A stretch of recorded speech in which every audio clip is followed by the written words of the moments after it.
Hey guys, today I'm going to show you how I make really simple kebab chutney. In a pan on high heat, add in the oil and the kebabs, and these can be store-bought or homemade.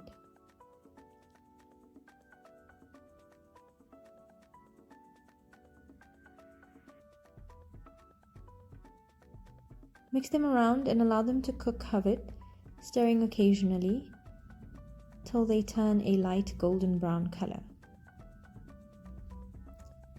Then add in all the remaining ingredients: tomatoes, onion,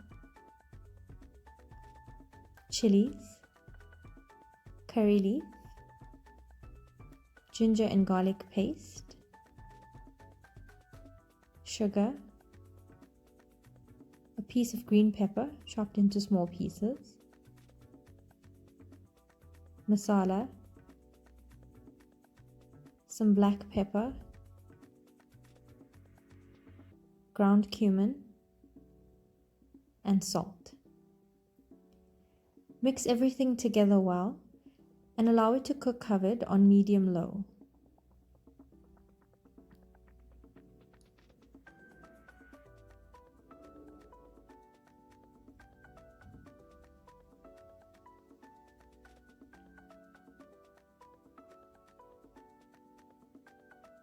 Stir it occasionally to make sure it doesn't burn.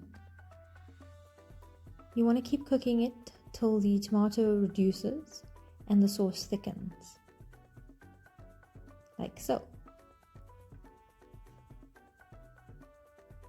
Add in the chopped coriander and it's ready to serve. Enjoy!